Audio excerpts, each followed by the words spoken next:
이사야 44장 1절로 2절 말씀을 같이 합독해 올리겠습니다. 나의 종 야곱, 나의 택한 이스라엘아, 이제 들으라. 너를 지으며 너를 모태에서 조성하고 너를 도와줄 여호와가 말하노라. 나의 종 야곱, 나의 택한 여수르나 두려워 말라. 아멘. 이사야 44장의 제목은 하나님의 완전 역사입니다. 이사야 44장 제목은 하나님의 완전 역사인데, 하나님의 완전 역사, 이 말씀은 이사야 42장에서 하나님께서 보라 전에 예언한 일이 이미 이루었느니라. 이제 내가 새 일을 고하노라. 그 일이 시작되기 전이라도 너희에게 이르노라. 그렇게 말씀하셨어요. 그리고 이사야 43장 19절에 보면 하나님께서 새 일을 행하신다고 말씀하셨어요. 새 일을 행하고 나면 무슨 결과가 나타나느냐면 이 땅이 새로워집니다. 새로운 시대를 이루시는 거예요. 그래서 이사야 42장과 같이 하나님께서 새 일을 고하시겠다고 말씀하시고, 이사야 43장과 같이 새 일을 행하셔서 새 시대를 이루시는데, 그런 역사 가운데서 하나님께서 어떻게 완전하게 역사하시는가 하는 것이 바로 이사야 44장의 하나님의 완전 역사입니다. 그러니까 새 일을 고하시고 새 일을 행하시는 하나님께서 어떻게 완전하게 역사하시는지가 바로 이사야 44장에 기록된 말씀입니다. 이사야 44장은 몇 가지로 이 구절들을 구분을 할 수 있는데, 가장 먼저 하나님께서 어떻게 완전하게 역사하시는가 할 때 1절로 5절의 말씀은 하나님께서 축복에 완전하시다는 겁니다. 새 일을 고하시는 하나님, 새 일을 행하셔서 새 시대를 이루시는 하나님, 이 하나님의 완전 역사, 하나님께서 어떻게 완전하게 역사하시는가 할 때 첫 번째는 이사야 44장 1절로 5절에 하나님은 축복에 완전하신 하나님이셔요. 그래서 우리가 합독에 올린 대로 1절에 보면 나의 종 야곱, 나의 택한 이스라엘아, 이제 들으라 말씀하셨어요. 하나님께서 사랑하시는 종들에게 말씀하실 때 야곱이라고 말씀하십니다. 선지서에 보면 믿음의 조상들이 3대가 이렇게 있는데, 흔히 믿음의 조상이라고 하면 아브라함도 있고 이삭도 있고 야곱도 있는데, 이 선지서의 말씀을 보면 아브라함이나 이삭이라고 지칭하지 않으시고 하나님께서 항상 야곱 그렇게 말씀을 하셨어요. 사실 그리고 성경을 우리가 알고 보면 야곱에게 주신 축복이 가장 큰 축복이었습니다. 야곱이 실제로 창세기를 마무리하는 부분에서 축복하면서 내 부여조의 축복이, 내게 주신 축복이 내 부여조의 축복보다 더 낫다고 말씀을 한 그런 말씀들도 기록이 되었어요. 그래서 야곱에게 하나님께서 정말 큰 축복을 주셨고, 그래서 이 선지서의 말씀에서도 나의 종 야곱 이렇게 말씀하신 거예요. 그리고 나의 택한 이스라엘아, 이제 들으라 이렇게 하셨습니다. 2절에 보면 너를 지으며 너를 모태에서 조성하고 너를 도와줄 여호와가 말하노라. 나의 종 야곱, 나의 택한 여수르나 두려워 말라 이렇게 하셨어요. 실제로 이 2절 9절 말씀 그대로 야곱이라는 개인 한 사람에 대해서도 하나님께서 모태에서부터 야곱을 택하셨어요. 그 리브가라는 이삭의 아내 리브가의 뱃속에 쌍둥이가 잉태가 되었어요. 에서와 야곱이 함께 쌍둥이로서 잉태가 되었는데, 하나님께서 이 아이들이 태어나서 무슨 행동이나 말을 하기도 전부터 하나님께서 미리 쌍태를 가지고 배웠던 쌍둥이를 임신하였던 그 리브가에게 이미 미리 말씀을 하셨어요. 에서는 미워하고 야곱은 사랑하시겠다고 하나님께서 리브가에게 미리 말씀을 해두신 거예요. 그리고 큰 자가 어린 자, 작은 자를 섬길 것이라고 미리 말씀을 해두셨어요. 그리고 야곱이라는 사람이 받은 축복은 뭐냐면, 하나님께서 아무 행위도 있기 전부터, 야곱이라는 사람이 모태로부터 태어나기 전부터 이미 하나님께서 축복을 주시기로 작정해 놓은 사람이었다는 그런 의미가 있어요. 그리고 우리 이 시대의 선지서를 보고 있는 우리들에게도 하나님께서 야곱 이렇게 불러주시는 거예요. 그래서 야곱이라는 사람이 모태로부터 하나님께 축복을 받기로 이미 작정되어 있었던 그런 사람이었어요. 그런데 야곱이 그렇게 태어나가지고 쌍둥이 형과 함께 자라나가지고 장성하여서 야곱은 자기에게 작정된 축복 하나만을 찾고 싶어하는 그런 사모하는 마음이 있었어요. 그리고 마침 형이 사냥하고 돌아와가지고 기진맥전하여 있는 그런 상황 속에서 자기는 팥죽을 쓰고 있었고, 형이 에서가 그 붉은 것을 나로 주워 먹게 하라, 내가 지금 안 먹으면 죽겠다 이렇게 하는 거예요. 그래서 야곱은 자기에게 이미 작정되어 있었던 축복을 찾기를 사모하고 소망했던 사람이기 때문에 자기 형 에서가 왔을 때, 그러면 내가 팥죽을 줄 테니 형의 장자의 명분을 내게 팔아라. 그렇게 하니까 장자의 명분을 경홀히 여겼던, 하나님의 축복에는 그다지 관심이 없었던 이 에서, 육의 사람이었던 이 에서는 알았다고 하고 팔아버립니다. 그리고 야곱은 형에게 한 번 더, 그러면 맹세까지 해라. 그러면 에서가 내가 지금 죽게 생겼는데 이게 무슨 소용이냐 하면서 맹세까지 해주었어요. 그렇게 야곱은 자기 형에게서 팥죽으로 장자의 명분을 샀습니다. 원래 자기에게 작정되어 있던 것. 그리고 에서는 자기가 팔고 자기가 팔았다고 맹세까지 한 사람이었어요. 그런데 야곱은 하나님의 축복을 사모하는 사람으로서 이제 이삭에게 들어가서 축복을 받을 때도, 그러니까 기존 교회에서는 이 야곱을 도둑이라고 이야기하기도 하고, 또 많은 사람들이 이 야곱에 대해서도 인간 방법을 사용한, 혹은 또 비겁하고 도둑과 같은 그런 사람으로 묘사를 하지만 사실 그렇지 않죠. 자기의 축복을 자기에게 모태로부터 혹은 창세전부터 작정된 축복을 찾은 사람이 바로 야곱이었어요. 그 축복 하나만 바라보고 평생을 살았던 사람이 바로 야곱이었어요. 그리고 이제 아버지한테 들어가가지고 축복을 받을 때도 그냥 한 것이 아니라 그 어머니 리브가의 명령과 또 헌신이 있었어요. 어머니 리브가가 혹시 이 일로 말미암아 저주가 있으면 그 저주는 내게 돌리고 너는 가서 축복을 받으라라고 그렇게 했어요. 그래 야곱은 아들로서 그 어머니의 명령에 또 순종했고, 또 축복을 사모하는 마음으로 아버지 이삭에게 가가지고 축복을 받았어요. 축복을 사모하는 마음 그거 하나였어요. 원래 자기에게 작정된 축복이었고. 그런데 이 야곱이 자기 형에게 굉장한 위협을 받고 또 삼촌 집으로 그렇게 쫓겨가는 그런 일들이 있었습니다. 사람 보기에는 굉장히 도둑같이 보이기도 하고, 야곱 개인적으로는 억울하고 원통한 그런 길이었을지라도 하나님께서 올라가고 있는 그 삼촌의 집으로 올라가고 있는 와중에 나타나셔가지고, 베델에서 나타나셔가지고 내가 너에게 허락한 것을 다 이루기까지 너를 떠나지 아니하겠다는 그런 약속을 주셨어요. 그리고 삼촌 집으로 가서도 굉장히 고생했죠. 20년 동안 고생을 하고 삼촌한테 사기도 당하고 그런 일들을 많이 겪었죠. 그리고 나서 하나님께서 나타나셔가지고 약속했던 그 땅, 내가 너에게 주겠다고 약속한 그 땅으로 돌아가라. 약속하신 땅, 또 혹은 고향 땅으로 이제 돌아오고 있는 그런 과정 가운데서도 야곱이 또 속 썩는 일도 그렇게 많이 있었습니다. 자녀들 때문에 속 썩기도 하고 딸 때문에 속 썩기도 하고, 그리고 그 오는 길에 또 천사와 씨름하다가 환도뼈를 맞아가지고 평생 다리를 절게 됐어요. 야곱이 다리를 절었던 그런 기간을 대략적으로 나이를 계산해 보면 한 40년, 50년 정도는 되었을 겁니다. 평생에 다리를 절었다고 그렇게 했으니까. 그리고 나서 돌아와서도 자기 아들들이 서로 시기하고 질투함으로 요셉도 저기 멀리 팔아버리는 그런 일도 있었죠. 야곱은 자기 아들이 죽은 줄 알고 대략 한 20년 동안을 그렇게 슬픔 가운데서 살았습니다. 그런데 결국에는 야곱은 하나님께서 요셉을 앞서 보내시고 그 모든 가족을 애굽으로 기근을 피해 이끌어 가시고, 야곱은 그 요셉을 봄으로써 모든 위로를 하나님께로서 받게 되는 그런 결말을 가지게 되었습니다. 그래서 이 야곱 한 사람은 사람이 볼 때는 아주 비열하게 보이기도 하고 인간 방법을 쓴 그런 사람처럼 보이기도 하고, 혹은 심지어는 도둑이라고까지 지금 이 시대에도 많은 사람들이 그렇게 표현하고 있는데, 이 야곱 한 사람은 하나님께서 창세전부터 모태로부터 태어나기도 전에 축복을 주시기로 작정을 해놨던 그런 사람이었어요. 야곱에게 주신 축복이 제일 큰 축복이었어요. 근데 허락한 것을 다 이루기까지 떠나지 아니하리라고 말씀을 하셨으니까. 그래서 하나님께서 어떻게 완전하게 역사하시느냐 할 때 1절로 5절을 말씀할 때 어떻게 완전하게 역사하시는가 할 때 축복에 완전하신 하나님으로서 한 사람 한 사람을 야곱이라고 불러주신 거예요. 너를 지으며 너를 모태에서 조성하고 너를 도와줄 여호와가 말하노라. 나의 종 야곱, 나의 택한 여수르나 두려워 말라. 이렇게 말씀을 하셨습니다. 그래서 선지서는 다 야곱이에요. 그리고 이 선지서에서도 이사야 2장이나 또 미가 4장이나 그런 말씀을 보면 하나님께서 결국에는 이 세상을 심판해버리고 새 시대를, 평화의 나라를 이루신다고 분명히 말씀을 했는데, 심판해버리고 새 시대를 이루시기 전에 하나님께서 어떻게 역사하셨느냐면 야곱을 어떻게 인도하셨는지, 야곱을 인도하셨던 그 길로 하나님의 택하신 백성들에게 가르치신다고 말씀을 했어요. 그게 이사야 2장하고 미가 4장의 말씀이에요.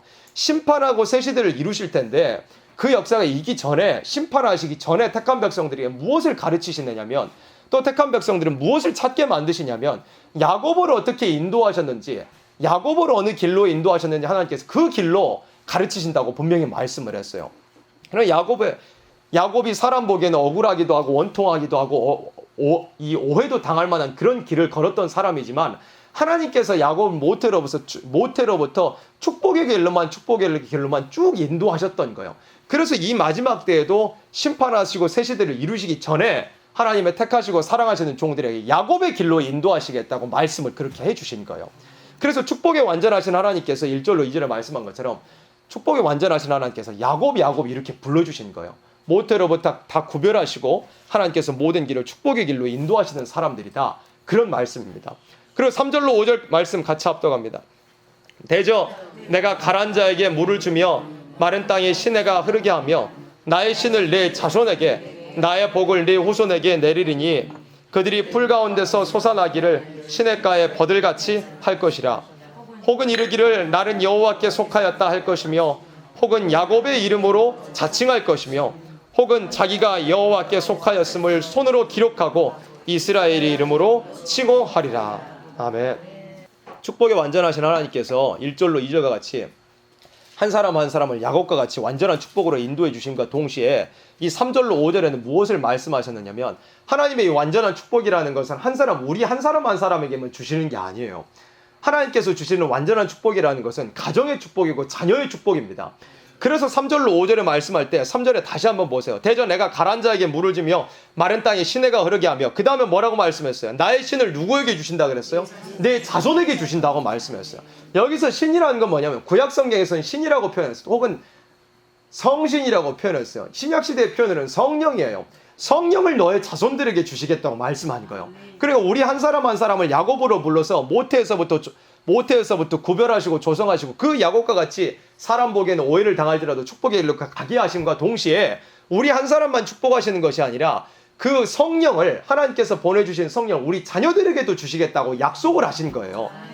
나의 신을 내 자손에게 나의 복을 내 후손에게 내리리니 하나님의 주시는 축복이라는 것은 반드시 가정적인 축복이고 또한 자녀에게까지도 이어져 내려가는 그런 축복입니다.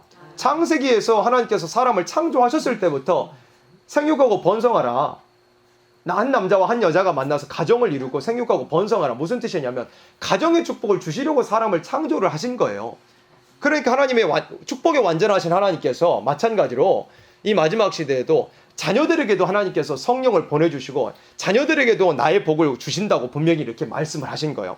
4절에 그들이 풀 가운데서 솟아나기를 시냇가에 버들같이 할 것이라. 자녀들이 성령 받아가지고 풀 가운데서 솟아나기를 시냇가에 버들같이.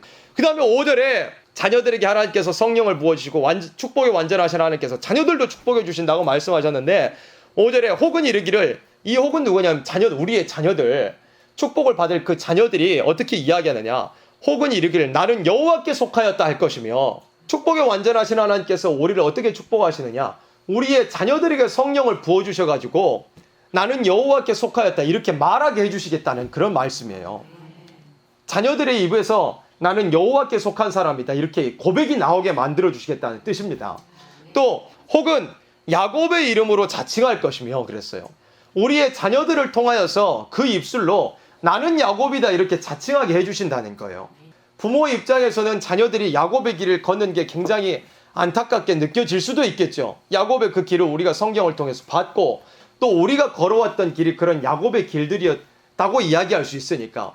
그런데 자녀들이 고생하기를 원하는 부모님들은 없겠지만 그러나 그 끝에 야곱에게 주신 약속과 그런 축복이 있다는 걸 알면 자녀들이 야곱의 길을 걸어가기를 다들 원하실 거예요.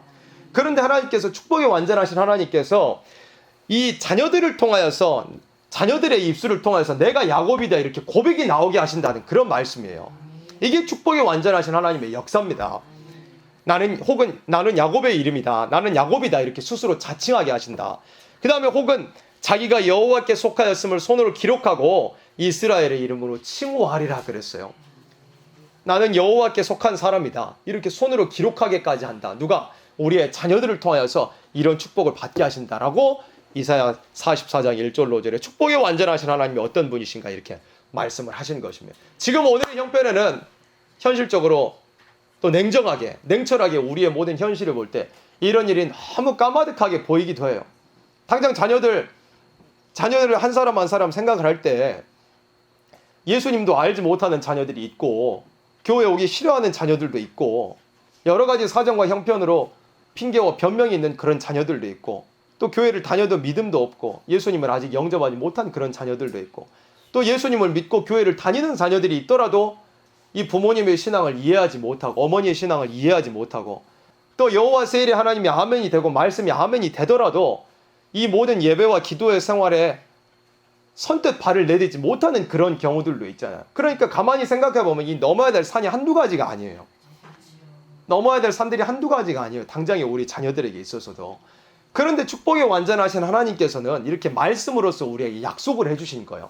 결국에는 이 야곱의 길을 걸어가도록 우리를 택하셨고, 우리의 자녀들에게 이런 축복을 주시기 위하여서 우리의 자녀들이 지금의 눈에 보이는 현실에는 너무나 막막하고 어느 세월에 하나님께로 돌아와서 이런 자리에 함께 참여할까 너무 막막하기도 하지만, 하나님께서 말씀하셨어요. 하나님의 완전 역사가 뭐냐면 축복이 완전하신데 자녀들에게도 축복을 완전하게 주시겠다는 말씀이에요. 자녀들의 입에서 내가 야곱이다, 내가 야곱의 길을 걷고 있다, 그런 이 고백을 듣는다면 지금 이 자리에 앉아 계신 부모님들의 마음이 얼마나 기쁘고 상쾌하겠어요. 내가 야곱이다, 어머니 제가 야곱입니다, 아버지 제가 야곱입니다, 제가 이 야곱의 하나님, 야곱의 도를 배우고 싶습니다, 이렇게 한다면 얼마나 참 축복된 일입니까? 그런 하나님께서 그런 일이 있을 것이라고 말씀으로 약속을 해주셨고, 그 일을 하시겠다고, 하나님의 완전 역사로 그렇게 하시겠다고 말씀을 미리 해두신 거예요. 그래서 1절 5절과 같이 축복에 완전하신 하나님, 그래서 우리가 눈에 보이는 모든 현실에 절망하지 아니하고, 눈에 보일 때는 야곱과 같이, 마치 야곱의 그 중간 과정과 같이 오해를 당할 때도 있고, 억울함도 당할 때도 있고, 원통함도 당할 때도 있고, 실제로 육체가 약하기도 하고, 그런 일들이 있지만 결국에는 하나님께서 이런 축복에 완전하신 하나님으로서 우리에게 약속하신 축복을 주실 것을 믿습니다. 아멘. 그래서 눈에 보이는 것을 절망하지 아니하고 말씀 붙들고 잠잠히 신뢰하면서 나아가는 그것뿐입니다. 아멘. 그게 축복이 완전하신 하나님이요. 그 다음에 이 하나님의 완전 역사가 무슨 완전 역사냐? 6절로 8절에는 두 번째로 뭘 말씀을 하셨느냐? 하나님께서 어떻게 완전하게 역사하셨느냐? 복음에 완전하신 하나님이에요. 6절로 8절에 하나님은 복음에 완전하신 하나님이에요. 말씀에 완전하신 하나님이에요. 6절로 8절 같이 합독합니다. 이스라엘의 왕인 여호와, 이스라엘의 구속자인 만군의 여호와가 말하노라. 나는 처음이요 나는 마지막이라. 나 외에 다른 신이 없느니라. 내가 옛날 백성을 세운 이후로 나처럼 외치며 고하며 진술할 자가 누구뇨? 있거든 될 일과 장차 올 일을 고할지어다. 너희는 두려워하며 겁내지 말라. 내가 예로부터 너희에게 들리지 아니하였느냐? 고하지 아니하였느냐? 너희는 나의 증인이라. 나 외에 신이 있겠느냐? 과연 반석이 없나니 다른 신이 있음을 알지 못하노라. 아멘. 6절로 8절 하나님 복음에 완전하셔요. 말씀에 완전하신 하나님이셔요. 6절에 보세요. 이스라엘의 왕인 여호와, 이스라엘의 구속자인 만군의 여호와가 말하노라. 나는 무엇이요? 처음이요. 또 나는 무엇이요? 마지막이라. 나는 처음이요 나는 마지막이라. 나 외에 다른 신이 없느니라. 이렇게 말씀하셨어요. 하나님께서 처음이요 마지막이라 이렇게 말씀하신 성경 구절이 여러 구절 성경의 전체에 보면 있겠지만, 하나님께서 처음이요 마지막이다 이 말씀이 어마어마한 진리를 담고 있습니다. 이걸 헬라어 언어로 표현하면 하나님은 무엇이라고 할 수 있어요? 알파와 오메가라고 그렇게 표현.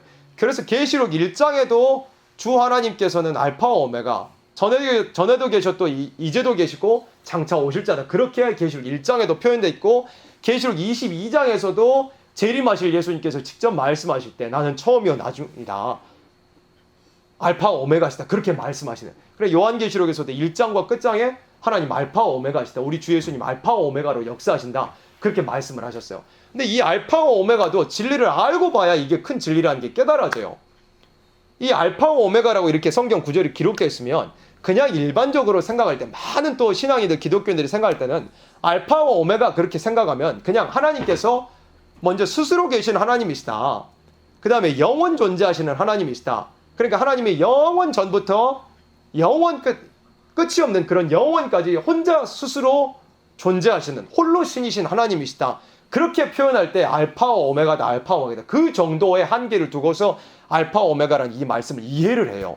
그런데 그것도 맞지만 거기를 더 뛰어넘어가지고 알파와 오메가라는 이 말씀의 뜻은 뭐냐면, 하나님께서 알파의 역사를 보여주시고 오메가에도 동일하게 역사하신다, 그런 의미를 가지고 있어요.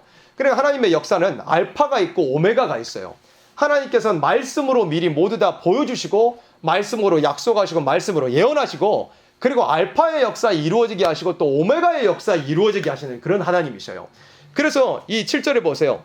내가 옛날 백성을 세운 이후로 옛날 백성을 세우는 이 옛날 백성은 뭐냐면 하나님께서 구약시대에 하나님의 택한 백성들 그러니까 예를 들어 뭐 셋의 자손인 노아를 통해서든지 그 이후에 하나님께서 부르신 뭐 아브라함과 이삭과 야곱 그 다음에 육적인 이 민족적인 이스라엘을 통해서 이루셨던 그런 구약의 역사 그 사람들을 옛날 백성이라고 말씀하는 그냥 구약의 하나님께서 들어 사용하셨던 그 옛날 백성 하나님의 백성들을 세운 이후로 나처럼 외치며 고하며 진술할 자가 누구뇨 있거든 될 일과 장차 올 일을 고할지어다 이렇게 말씀했어요.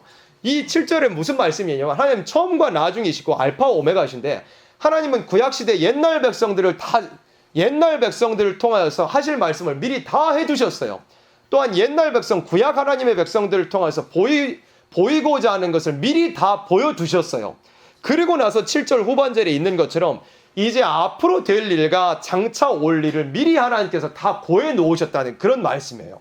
그래 하나님은 알파 오메가 구약에 미리 예언하시고 약속하시고 실제 실천적인 역사로서 보여주시고 그 원리와 동일하게 이 마지막 때도 그 예언이 이루어지게 하시고 그 약속이 성취되게 하시고 지키시고 그 다음에 구약의 이 예고편과 같은 역사를 이 마지막 때에 동일하게 이루어 가시는 하나님이시다. 그런 의미입니다.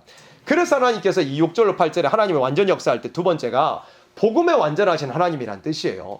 하나님은 스스로 계시고 영원부터 영원까지 홀로 존재하시는 하나님이시다. 이게 알파 오메가로 맞지만 거기를 더 넘어가기 하나님의 역사에 있어서 알파 오메가요. 하나님께서는 무소불능하시고 완전 무결하시고 진실무이하신 하나님으로서 구약 때의 모든 것을 미리 보여주시고 약속하시고 예언해 놓으시고 이 마지막 오메가의 시대도 그대로 동일하게 역사하신다는 것을 말씀할 때 알파 오메가 처음과 나중이다 이렇게 말씀을 하는 거예요. 그래 우리가 구약 성경을 자세히 보기만 하면 구약이 구약으로 끝나버린 역사가 아니고 이 앞으로 될 일을 미리 다 보여주신 거예요.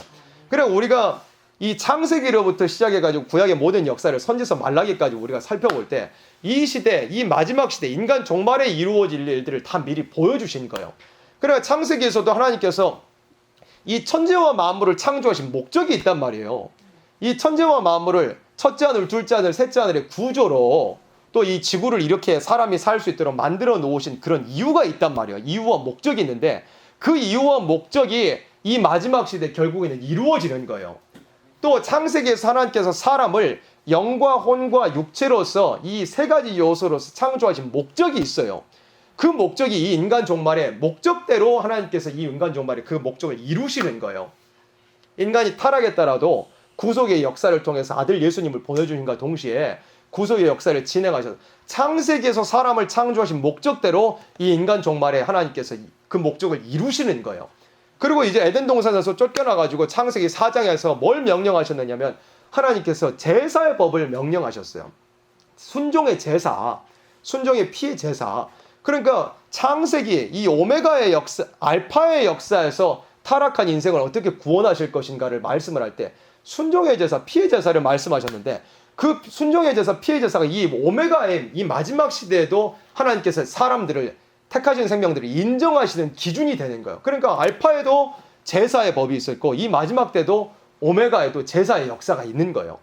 그리고 또 그 이후로 이어질 때도 노아의 때도 마찬가지고 노아의 때도 이 알파의 역사에서 노아의 시대에도 하나님께서 셋의 자손들 거룩한 씨로서 셋의 자손들이 있었지만 방주를 타야 산다고 말씀을 하셨어요. 그게 이 알파에 있었던 하나님의 역사였어요. 마찬가지로 이 마지막 오메가의 시대에도 예수님을 믿고 교회 다니고 신앙생활을 하는 사람들이 있지만 예언의 법, 예언의 말씀이라는 방주를 타야만 환난과 심판 가운데서 보호를 받는다는 그런 오메가예요. 그런 원리가 동일하게 가는 거예요. 노아의 때도 그리했고 그 다음에 그 이후로 시대가 흘러내려와가지고 아브라함을 거치고 출애굽의 역사도 마찬가지요. 출애굽의 역사도 그 포로 노예 생활을 하고 있는 그러한 가운데서 제사 드리기 위하여서 약속의 땅으로 가는 역사가 구약시대에 있었던 것과 마찬가지로 이 마지막 시대에도 하나님의 택한 백성들을 여러 가지 재앙으로서 땅을 치면서 택한 백성들을 해방을 시키고 약속하신 새 땅으로 예배드리는 장소로 하나님께서 인도하시는 이 오메가의 역사가 있을 것도 성경에 말씀을 했어요. 그리고 구약에서 출애굽의 과정을 거쳐가지고 사사시대를 거쳐가지고 다윗을 통해서 왕국을 세우셨잖아요. 알파의 역사에, 구약의 역사에. 다윗을 통해서 나라를 세우실 때도 환난당한 자, 빚진 자, 마음이 원통한 자, 더 저는 자, 그런 생명들을 사무엘상 22장 말씀과 같이 불러가지고 사람 보기에 보잘것없는 그런 자들을 불러가지고 나라를 이루셨던 것과 마찬가지로 이 마지막 때도 미가 4장에 말씀한 것처럼 주님의 나라 왕국 건설을 하실 때 보잘것없는 사람들을 이루실 것이라는 걸 미리, 그러니까 구약의 역사에서 보여주신 것이다 이거예요. 또 시대가 흘러가지고 구약에서 다윗의 왕국이 결국에는 멸망을 해버리잖아요. 우상을 섬기고 참된 선지자를 잡아 죽이고 하다가 멸망을 당해버렸던 그런 역사가 또한 이 마지막 시대에 거울이 되는 거예요. 하나님을 믿는다고 자칭하는 그런 자들이 우상을 섬기고 참된 선지자의 말씀을 순종하지 아니하다가 결국에는 북방으로부터 오는 환란에 멸망해버릴 것이 알파에 보여주신, 미리 보여주셨던 그런 역사고 이 마지막 오메가에도 이루어질 그런 역사다 이겁니다. 또 바벨론에 끌려갔다가 돌아오는 그런 과정도 알파의 구약의 역사였는데 돌아오는 과정, 귀환의 과정, 회복의 과정도 이 마지막 때의 오메가에 있을 그런 역사를 예고편으로 보여준 것이다 이거예요. 그래서 이 6절로 8절에 말씀하신 것이 나는 처음이요 마지막이라 이렇게 말씀하신 모든 것이 뭐냐? 하나님께서 영원부터 영원까지 홀로 참신이시다라는 의미뿐만 아니라 거기에 더하여 가지고 하나님의 이 영원 존재, 홀로 영원 존재하시는 하나님의 역사가 어떠한 것이냐 할 때 처음이요 마지막이라고 하신 거예요. 옛날 백성을 세워두시고 미리 보여주시고 약속하시고 예언하신 그 말씀 그대로 이 마지막 시대도 이루시고 약속을 지키시고 역사를 진행하신다라는 것을 말씀을 한 거예요. 그러니까 8절 말씀에 너희는 두려워 말며 하나님은 신실하셔가지고 과거에 행하셨던 그대로 미리 보여주신 그대로 변함없이 이루시고 역사하시는 하나님이시니 너희는 두려워 말며 겁내지 말라. 내가 예로부터 너희에게 들려주지 아니하느냐 고하지 아니하느냐 너희는 나의 증인이라. 나 외에 신이 있겠느냐? 과연 다른 반석이 없나니 다른 신이 있음을 알지 못하노라 그랬어요. 그래서 과거에 하나님께서 행하셨던 모든 이 역사와 약속과 예언을 너희는 나의 증인이라 하시면서 강하고 담대하게 나가서 전해낼 것을 이렇게 말씀을 하신 것입니다. 그 다음에 이사야 44장에 9절로 20절의 말씀은 무엇이냐? 이렇게 하나님께서 완전하게 역사하시는데도 불구하고 우상을 섬기는 자들을 하나님께서 제일 미워하신다 이거예요. 9절에 보세요. 우상을 만드는 자는 다 허망하도다. 그들의 기뻐하는 우상은 무익한 것이오늘 그것의 증인들은 보지도 못하며 알지도 못하니 그러므로 수치를 당하리라. 우상은 말도 하지 못하고 아무 역사도 할 수 없어요. 우상을 섬기는 자들은 보지도 못하고 알지도 못하고 그저 수치를 당할 것뿐입니다. 10절에 신상을 만들며 무익한 우상을 부어 만든 자가 누구뇨? 보라 그 동류가 다 수치를 당할 것이라. 그 장색들은 사람이라. 그들이 다 모여 서서 두려워하며 함께 수치를 당할 것이냐. 우상 섬기는 자들이 이렇게 망할 것을 말씀했어요.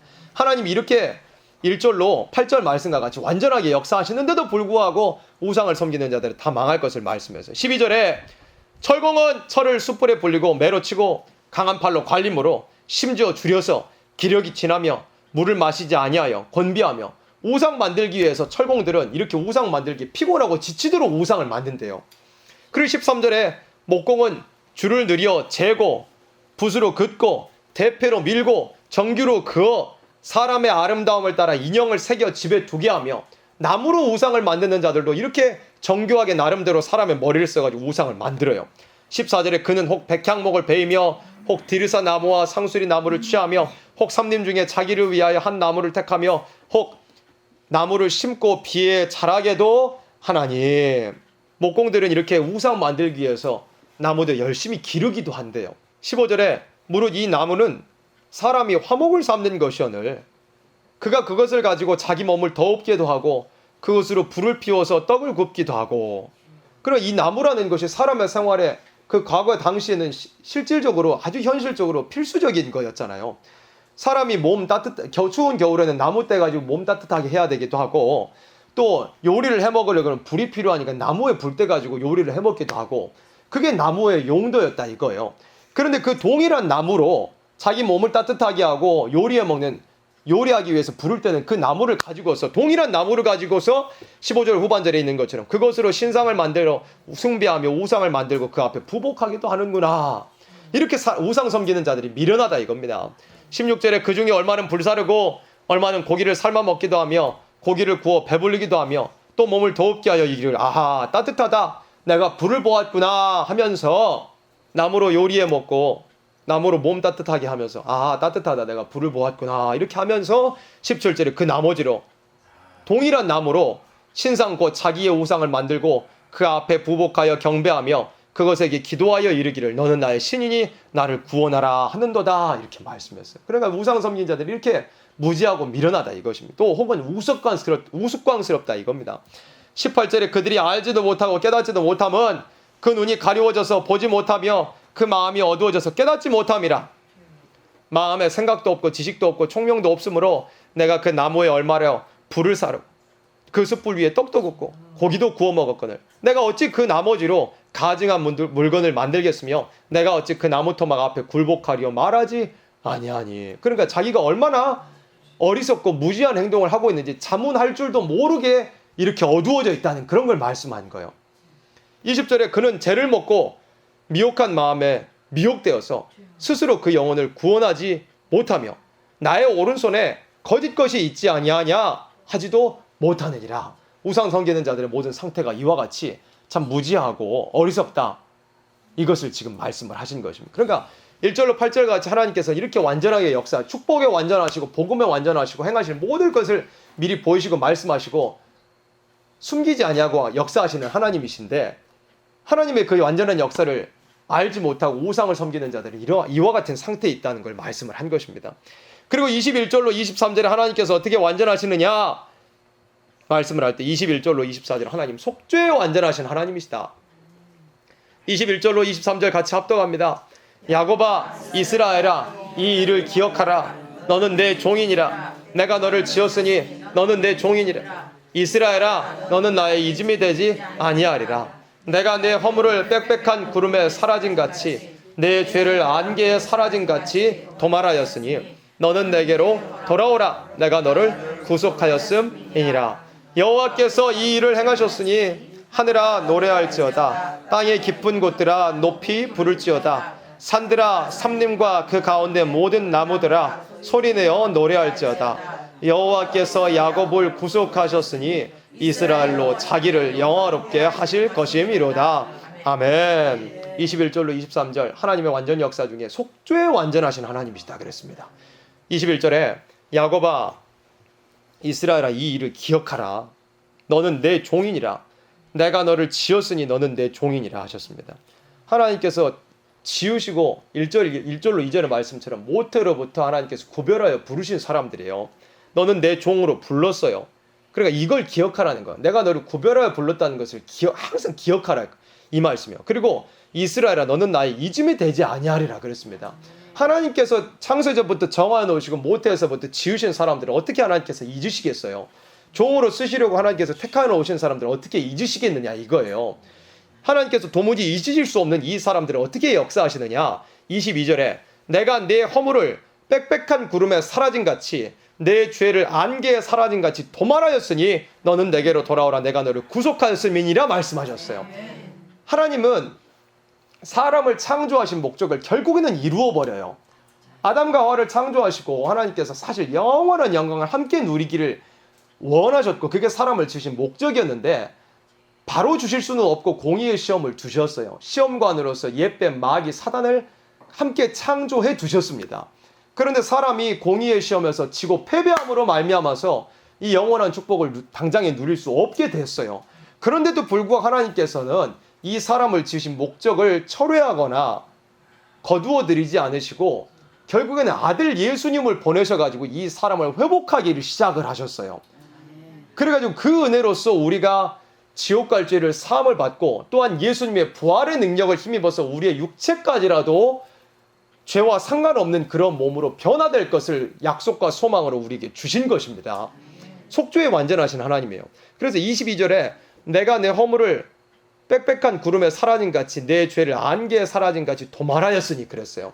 그래서 사실 이 선지서의 말씀은 이미 예수님을 믿고 있는 사람들에게 주시는 말씀이에요. 구약 성경이라는 것, 구약 성경의 이 선지서 자체가 하나님의 백성이라는 이스라엘 사람들에게 주신 말씀이었어요. 또 유다 백성들에게 주신 말씀. 그 사람들은 원래가 하나님의 백성들이에요. 하나님을 알고 하나님을 섬기고 하나님의 이름을 부르고 하나님께 제사 드리고 있던 사람들에게 선지서의 말씀을 주신 거예요. 그런데 이 시대에 이 마지막 시대의 선지서의 말씀은 누구에게 주시느냐? 이미 예수님을 알고 믿고 있는 사람들에게 주시는 말씀이에요. 그럼 22절 말씀 뭐냐면 이미 예수님은 믿어가지고 지옥 갈 죄는 사함을 받고 중생을 받은 사람들이에요. 중생을 받은 사람들에게 22절 말씀과 같은 것을 주시는 거예요. 그러니까 우리가 이미 예수님을 믿어가지고 지옥 갈 죄는 사함을 다 받았어요. 우리가 예수님을 구주로 시인하고 성령을 받는 순간에 이 지옥 갈 죄는 다 사함을 받고 천국의 시민권, 하나님의 자녀가 된 권세를 얻었어요. 이것은 우리 스스로 우리의 힘과 능으로 얻은 것이 아니기 때문에 누구도 빼앗을 수 없는 것이고 누구도 변개할 수 없는 거예요. 예수의 보혈로 우리가 생명책에 기록이 된 사람들이에요. 그래 이건 빼앗길 수 없지만 그럼에도 우리가 지옥 갈 죄는 사함은 받았어도 예수님께서 베드로에게 목욕한 사람은 다시 목욕할 필요가 없다. 다만 손발은 씻어야 된다라고 말씀하신 것처럼 우리가 목욕은 한 상태예요. 예수님을 믿은 그 순간. 그런데 우리의 손발, 왜? 손발은 계속 우리가 더러워지고 있는 그런 상태에 있으니까 날마다 회개를 해야 되고 또 재림하실 예수님을 맞이하기 위해서는 우리가 죄 과가 없어야 돼요. 초림의 예수님은 죄인을 찾아가셔가지고 죄를 용서해 주시는, 죄를 깨닫게 하시는 분이었지만 이 재림하시는 예수님은 죄를 용납하지 않고 죄를 심판하러 오시는 분이기 때문에 죄가 있는 사람으로서는 재림하실 예수님 앞에 설 수가 없어요. 그러면 우리가 예수님을 믿고 십자가를 통해서 그 보혈의 공로를 통해서 지옥 갈 죄는 사함을 받았더라도 우리의 이 아직도 남아있는 이 뼈골 속에 남아있는 이 죄의 질이 완전히 도말이 되는 그런 역사가 필요한 거예요. 그래서 하나님께서 22절과 같이 내가 내 허물을 그래 이미 하나님의 백성 되어 있는 사람들에게 22절과 같이 내가 내 허물을 빽빽한 구름에 사라진 같이 내 죄를 안개에 사라진 같이 도말하였으니 이렇게 말씀 속죄 완전하게 해주시겠다는 것을 말씀을 한 거예요. 이게 사람은 또 이 죄를 우리가 지옥 갈 죄의 사함을 받는 것도 우리 힘으로 된 게 아니고 예수님 십자가로 다 돼버렸어요. 십자가 보혈로 말미암아 다 돼버렸어요. 그리고 아직까지 우리에게 남아있는 이 죄악에 남아있는 이 찌꺼기 같은 이 질들도 우리 스스로 죄를 이길 수 있는 것이 아니고 어떻게 되는 거예요? 마지막에 7명의 완전한 역사를 하나님께서 부어주시면 그러니까 요엘 2장하고 사도행전 2장에 말씀을 할 때 남종과 성별로 딱 두 가지 있는 성별로 남종과 여종들에게 또 내 신으로 하나님께서 부어주신다고 말씀을. 그게 뭐냐면 이 마지막 때 우리가 다 받아야 돼. 반드시 받아야 돼. 7명의 완전 역사인데 그걸 받으면 세 가지가 역사가 나타나요. 나타나는 실제 표적과 기사가 있는데 세 가지가 뭐냐면 피와 불과 연기 기둥이라 그랬어요. 그게 요엘 2장과 사도행전 2장이에요. 이미 성령을 한번 받은 사람들에게 은사적인 역사와 부분적인 성령 역사를 받은 사람들에게 다시 한번 남종과 여종들에게 영으로 부어주시겠다고 말씀하시고 그 영을 받은 사람들이 뭐가 나타나냐면 피와 불과 연기라고 말씀을 했어요. 그런데 그 세 가지 중에서 첫 번째 피가 뭘 의미를 하냐면 피까지라도 청결케 되어버린다는 그런 의미예요. 무엇을 통해서? 우리의 힘과 능이 아니라 7명의 완전한 성령의 역사로 완전히 고치시는 성령의 역사로 말미암아서 우리의 이 뼈골 속에 박혀있는 이 죄악의 질을 완전히 도말을 해줘 버리시겠다는 그런 말씀이에요.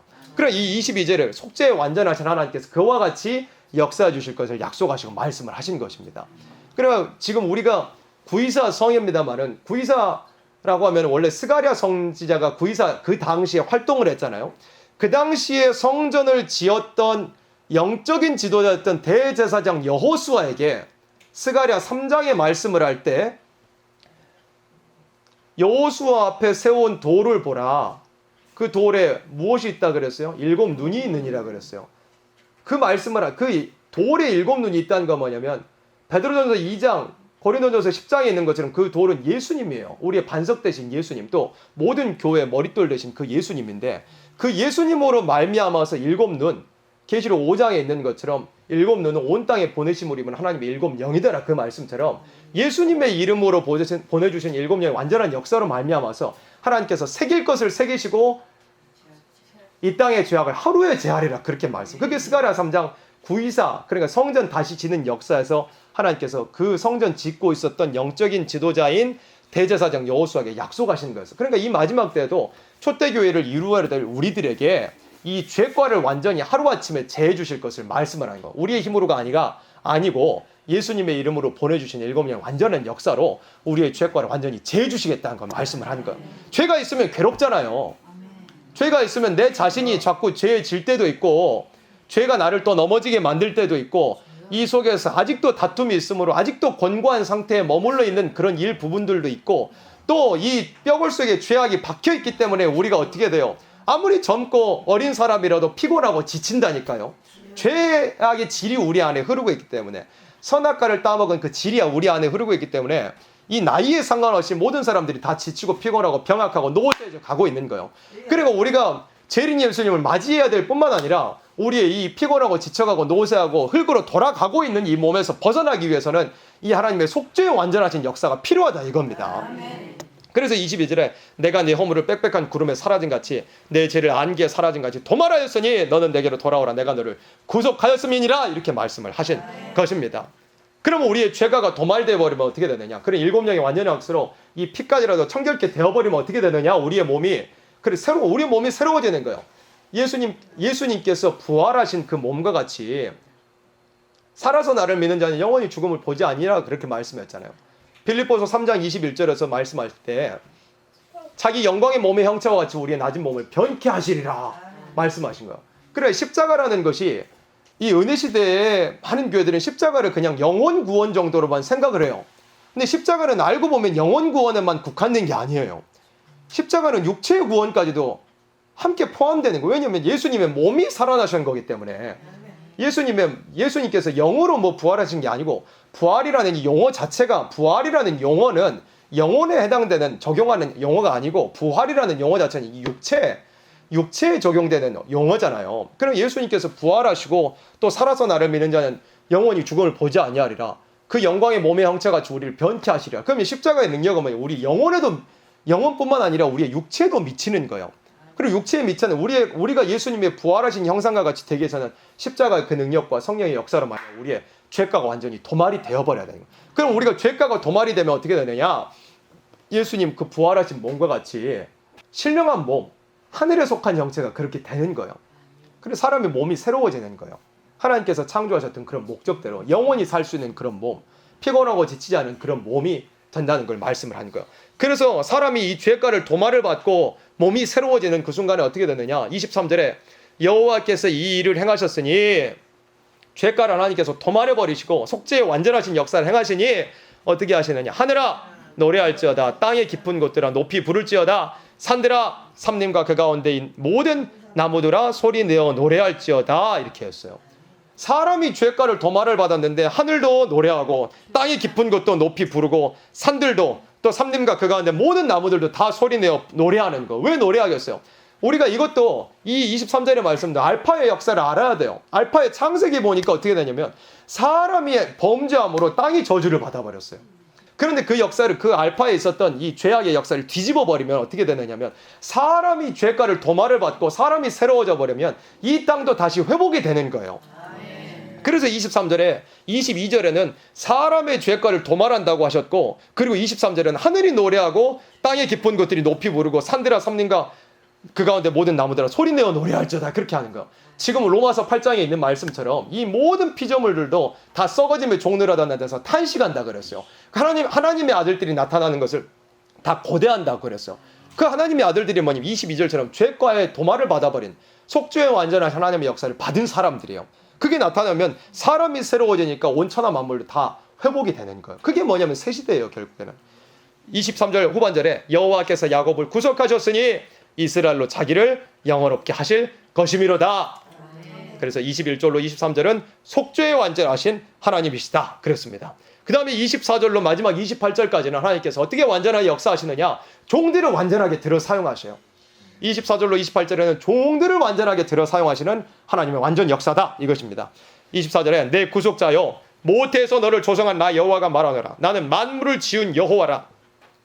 나와 함께한 자 없이 홀로 하늘을 폈으며 땅을 베풀었고 천지를 창조하신 하나님께서 홀로 하늘을 펴시고 땅을 베푸시는 하나님, 홀로 만물을 지으신 하나님께서 너의 구속자 모태에서 너를 조성하셨다. 이게 누구냐면 야곱을 하나님께서 구속하셨고 모태에서부터 너를 조성하셨다고 말씀을 하신 거. 이 하나님께서 25절에 보세요. 거짓말하는 자의 징조를 폐하며 점치는 자를 미치게 하며 지혜로운 자들을 물리쳐 그 지식을 어리석게 하며 이렇게 하셨어요. 거짓말하는 자들은 하나님께서 그 징조를 폐해버려요. 점치는 자들은 하나님께서 미쳐버리게 해서요. 또 지혜로운 자들을 물리쳐. 이게 뭐냐면 인간의 지혜예요. 인간의 지혜와 그 지식을 뽐내는 자들은 하나님께서 물리치고 오히려 어리석게 만들어버려. 그리고 하나님께서 누구를 사용하시느냐? 26절에 보세요. 내 종의 말을 응하게 하며 내 사자의 모략을 성취하게 하며 이렇게 하셨어요. 그래서 24절로 28절이 뭐냐? 하나님께서 어떻게 완전하게 역사하시느냐? 천지와 만물 홀로 창조하신 하나님께서는 사람을 사용하시는데 그 택하신 종을 완전하게 사용하신다 이거예요. 거짓말하는 자들은 패해버리고 점치는 자들은 미치게 하고 자기 인간 지혜 지식 자랑하는 자들은 물리치고 어리석게 하시지만 하나님께서 야곱의 길을 걷게 하시고 택하신 생명들, 하나님께서 내 종으로 부르신 사람들은 그 말을 응하게 해요. 그리고 이 앞절에는 우리가 이미 지나왔지만 하나님께서 무엇이라고 말씀을 하셨느냐? 증인이라고 말씀을 했어요. 8절에 보면 너희는 나의 증인이라 그러셨어요. 그래 내 종의 말을 응하게, 그래 내 증인의 말을 응하게 하며 내 사자의 모략을 성취하게 하며 이렇게 했어요. 그래 하나님께서 완전하게 역사하신 하나님께서 그 종들에게 입술에 말씀을 주셔서 그 종들의 입술에 말씀대로 모든 것이 이루어지게 하신 것이다. 이걸 지금 말씀을 하시는 겁니다.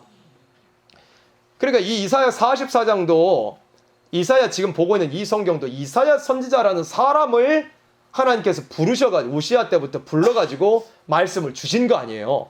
이사야 선지자를 통해서 어떻게 말씀을 주셨느냐면 그게 44절 후반절에 있는데 내 사자의 모략을 성취하게 하며 그 다음에 이사야 선지자에게 뭘 예언하게 하셨느냐? 예루살렘에 대하여는 이르기를 거기 사람이 살리라 하며 유다 성읍들에 대하여는 이르기를 중건될 것이라 내가 그 황폐한 곳들을 복구시키리라 하며 이사야가 이 예언을 하고 있는 당시는 예루살렘은 그냥 멀쩡히 있었어요. 그런데 예언을 주실 때는 거기 사람이 살리라. 그러니까 사람이 안 살았던 곳이니까 사람이 살리라 이렇게 예언을 주시는 거 아니에요? 그런데 이사야 당시에는 예루살렘이 멀쩡하게 있었다니까요. 히스기야 당시에는. 그리고 유다 성읍들에 대한 이르기를 중건될 것이라. 중건된다는 건 뭔가 부서졌거나 황폐해졌을 때 다시 세운다는 의미인데 이때 당시에는 아직 유다라는 나라가 있었어요. 그래서 하나님께서 이사야 선지자 통해서 이렇게 예언을 주셨어요. 내가 그 황폐한 것들을 복구시키리라 하며 이렇게 이사야 선지자 통해서 예언하게 하셨어요. 아직 유다와 예루살렘이 나라의 형태를 가지고 있는 그런 시기에. 그리고 27절에 기품에 대하여는 이르기를 마르라 내가 네 강물들을 마르게 하리라 하며 28절에 고레스에 대하여는 이르기를 그는 나의 목자라. 한 사람의 이름을 직접 말씀하셨는데 고레스에 대하여는 이르기를 그는 나의 목자라 나의 모든 기쁨을 성취하리라 하며 예루살렘에 대하여는 이르기를 중건되리라 하며 성전에 대하여는 이르기를 내 기초가 세움이 되리라 하는 자니라. 이렇게 이사야 선지자를 통해서 이걸 예언을 하게 하셨는데 이사야 당시에는 이사야 선지자가 이제 뭐 우시야, 요담, 아하스, 히스기야 시대에 활동을 했지만 주로 히스기야 시대에 이런 예언들을 많이 했는데 그 당시에는 유다와 예루살렘이 망한 것이 아니고 성전도 그대로 있었어요. 그런 하나님께서 이사야 선지자를 통해서 대략 할 때 한 150년 이후의 일을 예언하게 하신 거예요. 150년 이후의 일을 예언하게 하신 거. 수십 년 뒤에 그러니까 히스기야 때 미리 작정되어 있었던 그 일이 이제 응하게 하시는 건데 수십 년 뒤에 유다라는 나라가 완전히 박살이 나버리고 성전도 다 불태워져 버리고 돌 위에 돌 하나 남지 않게 되고 성벽도 다 무너져 버리고 뭐 귀족들의 집 일반 백성들의 집까지 왕궁까지 다 불태워버려지게 한 다음에 하나님께서 거기로부터 이 복역의 기간 예레미야를 통해서 말씀하신 그 70년의 기간이 지난 다음에 이 이사야 예언이 결국엔 응하게 하셨어요. 다 부서져 버리고 박살나버린 그런 상태 가운데서 하나님께서 예루살렘에 70년 동안 황폐했던 곳에 다시 사람이 살게 하셨어요. 이 이사야 예언대로. 그래 한 150년 전에 이 일을 예언하게 하시고 그 예언이 이루어지기 위해서 모든 역사를 진행하고 결국에는 이사야 선지자의 입으로 통해 하신 말씀을 다 결국엔 이루어지게 하셨어요.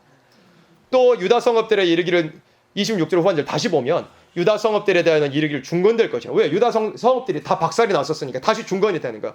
내가 그 황폐한 것들을 복구시키리라 하며 그랬어요. 또 27절에 기품에 대한 이르기를 마르라. 내가 내 강물들을 마르게 하리라 하며 그랬어요. 그래가지고 이사야 선지자가 이 예언을 한 이후로 수십 년 정도 지나가지고 유다라는 나라도 박살이 나고 북방 바벨론은 다 멸망을 당해버렸는데 이제 70년의 기간이 찬 다음에 바벨론으로부터 동쪽에 있었던 메대와 바사라는 나라를 하나님께서 세우셔가지고 다리오나 고레스, 이 예언된 고레스라는 사람을 통해가지고 이 바벨론을 하루아침에 멸망하게 해버리는 그런 일이 있어요. 바벨론이라는 유브라테스 강을 해자로 끼고 있는 그런 난공불락의 그 도성을 성 이 벽만 해도 성 광만 해도 첩첩이 쌓여 있고 마차가 몇 대씩 교차할 만큼 그렇게 큰 성곽을 가지고 있는 그 바벨론 도성을 하룻밤에 그냥 멸망을 시켜버리게 했는데, 그런데 이 27절의 예언이 그런 예언이었어요. 이 다리오나 고레스, 메데아 바사 연합국이 그 유브라테스, 이 바벨론 도성의 해자를 두르고 있는 그 강의 물길을 바꿔버려가지고, 원래 그 강의 수위가 이 일반적으로 사람 키의 2배 정도 높이가 됐었다 그래요. 2배 정도 높이가 되는데, 저 위에 상류에 바벨론 도성에 이르기 전에 상류에 가가지고 물길을 바꿔가지고 다른 곳으로 가게 하니까 그 수위가 이제 이 성인 남성 정도 한 허리 혹은 그 이하 정도밖에 안 되는 거예요. 그래 이렇게 기뻤던 이 수로가 이 수위가 낮아져 버리니까 그 밤에 이 메데오 바사 연합국의 군대들이 그냥 삽시간에 들어가서 하룻밤에 벨사사를 죽이고 메데오 바사의 나라가 이제 바벨론을 멸망시키고 패권을 얻게 되는 그런 일이 있게 됐어요. 그러니까 27절의 말씀이 깊은 물이 말라버리게 하고 내 강물들을 마르게 해버리라, 이런 예언들이 구약 알파의 역사도 실제로 응해지는 일이 있었어요. 어떻게 바벨론이라는 나라를 동방 메데오 바사라는 연합국, 동방에서 일어난 나라를 통해서 멸망시키는 그런 일이 있었다 이겁니다. 그래가지고 돌아와서 회복시키시고 귀환하게 하시고 성전 다시 짓게 하시는 그런 역사가 있었어요. 그럼 뭐냐, 선지자의 말씀을 응하게 하셔서 동방 역사가 일어나게 하시고 회복시키게 하시는 그런 일이 있었다 이겁니다. 그 말씀 그대로 이 24절로 28절의 말씀이 무엇이냐, 하나님께서 종을 완전하게 들여 사용하신다. 이 마지막 때도 하나님께서 사용하시는 종들의 입술을 통해서 주신 말씀이 결국은 응하여지게 된다, 이것을 말씀을 한 겁니다. 그래서 계시록 11장에서도 말씀한 대로 두중인 13만 사천이 말씀을 전할 때 그 입에 나오는 모든 말씀이 다 다림줄이에요. 다림줄이에요.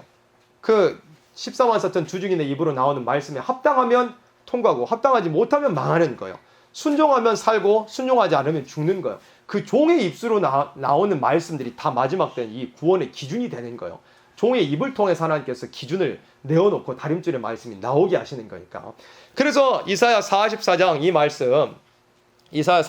말씀, 하나님의 완전 역사, 1절로 5절 말씀에 하나님 축복의 완전하시다, 야곱의 길을 걸어가게 하시고 완전한 축복을 향해서 가게 하신다.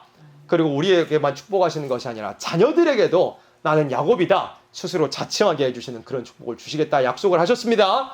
그 다음에 6절로 8절에도 하나님 복음에 완전하신 분이시다, 알파와 오메가의 하나님, 모든 것을 미리 보이시고 약속하시고 예언하신 대로 이 오메가에도 이루고 하시는 하나님이시다. 그렇게 신실하신 복음에 완전하신 하나님이시다, 이것입니다. 그리고 9절로 20절에 하나님께서 우상, 그렇게 완전하게 역사하시는데도 불구하고 우상 섬기는 자들을 하나님께서 미워하시고 우상 섬기는 자들은 결국에는 수치를 당하게 될 것이다, 이걸 말씀을 하신 것입니다. 그리고 하나님께서 21절로 23절에는 속죄에 완전하신 분이시다. 그 다음에 24절로 마지막 구절에는 하나님께서 종들을 완전하게 들여 사용하신다, 이것이 하나님의 완전 역사다, 이사야 44장의 내용입니다. 그래서 이 마지막 때에 정말 야곱으로 부르심을 받고 이 말씀 하나 붙들고 좁고 협착한 길을 가고 있는 우리들에게 완전하게 역사하시는 하나님께서 그 완전한 역사를 이 자리에 있는 우리들과 또한 모든 사랑하시는 성도들과 가정들과 교회들에게 반드시 역사하시고 성취해 주실 줄 믿습니다. 아멘.